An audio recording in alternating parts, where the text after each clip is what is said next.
That's the end of another epic fire we had yesterday, where we had to actually, we burned the parts of that old shed. And that's what's left. So let's get this thing stoked up again.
Whew, it's a hot day. I think we'll let that cook off. We're gonna get some milling done today. I'll get B-dubs out here to slice open this log and see what it is. Might be some hickory. Looks good and hard, but it's off a fallen dead tree. So we're curious. So it's sawing for more curiosity than anything. Whew, boy, it's hot over there.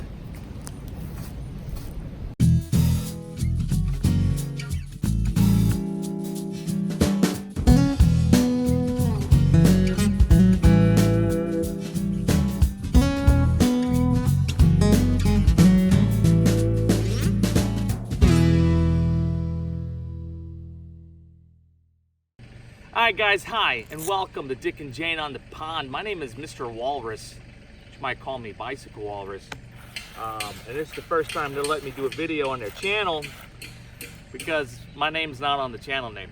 But anyways, all that being said, today we have a mystery log. We even had a tree expert come by here. When I say tree expert, he's a guy who says he knows trees and talks to them on the regular. Don't know if they talk back, but he said he had no clue what this log was. But we noticed that when we were cutting it, it was very hard. And the bark is completely off, and it's an older log. It's been down on the ground on the forest floor for a couple years. And we think it's a hickory. And it's a very good, solid hardwood. So the insects had done their damage to it, but everything inside's pretty solid. And there's actually a much bigger log of this back out there on the forest floor. So we figured, well, why don't we go ahead and cut up this little one, and if it's good and it looks good, maybe we can identify it, and if it is a hickory, then it'll give us a reason to go ahead and take care of the rest of the log. So this was a pretty easy one, low-hanging fruit. So we're going to cut this thing into 5/4 and see what's under here. So let's get to it.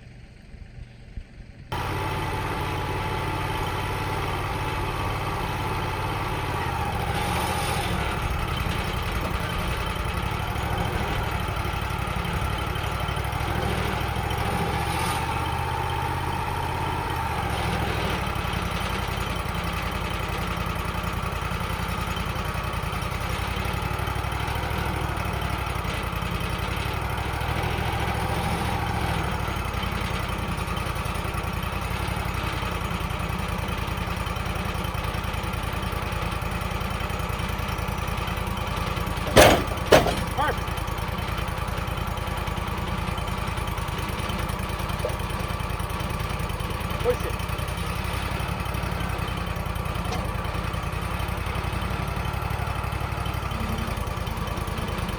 All the way up, all the way up.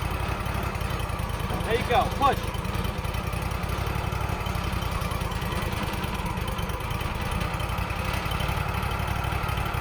Hold.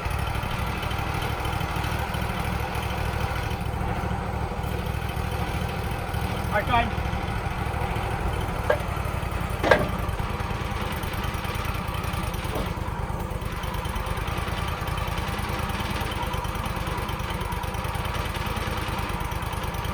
it up. Back it up. All right, go ahead.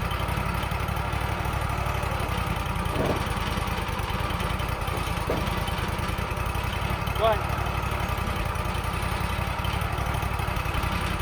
Nice and tight. Good.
right, guys, so here we are. We just got done cutting this bad boy open, and at this point I'm fairly convinced we know exactly what this is. I'm no tree expert, so I will still say please send us, in the comments your thoughts. Here it is.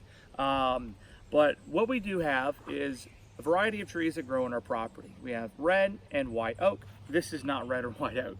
It doesn't smell like it, doesn't have that same red characteristic to it. It's more of a brown in color, and very, very little sapwood, but that could be because it was laying on the ground for a very long time. It's not poplar. Poplar would have a green sort of core pith area. It'd be very green, and so the wood inside would be very white and wouldn't have these very nice defined marks like this one does. This one's very nice and well defined. It's got a little bit of tension to the log. The log that we got this thing from, the tree was actually twisting as it came into this branch. This is actually a branch, not a log, which is probably the reason for some of the tension that was caught up in it. But it's also dry. It's not often you get to mill dry timber. This was dry. And it doesn't have much time. This is almost ready to use, really. Just need to air dry a little bit, but give it a month or two and I think it'd be ready to rock and roll. But anyways, through process of elimination, knowing it's not pine, knowing it's not poplar, that it's not red or white oak, there's other two varieties of trees that grow around here would be hickory and maple. Now, maple is typically white and the growth rings are very stringy in nature, and it can sometimes even be a little green on the inside. This displays none of that. And so now my only other option is to say, well, it's probably hickory. It smelled like my grill as soon as I cut it open. And so we went for a walk down to where this tree was felled. It was felled by a storm a couple of years back. And there's a bunch of hickory growing all around it. So at this point, it's safe to say this here was the mommy tree. And its offspring is all around it. And this right here is hickory. So that being said, we have hickory log that's about 40 inches in diameter. That's a little rough to get through our LT35, which has about a throat of 27 inches. So we're going to need to play around with it and really work it. And I think we can. I think we can actually work it if we take our time. It would be the biggest log ever on the mill, but I think we could definitely work it down to a sizable cant and really get some nice wood out of it. The big thing is whenever you find new trees like this, how do you cut it? What dimensions? How's hickory used? So why don't you go ahead and tell us your experience working with hickory down in the comments below. Thank you so much for hanging out with us. My name is Bicycle Walrus here with Dick and Jane on the pond. Be sure to catch their other shenanigans as well. I'll see you guys next time. Peace out.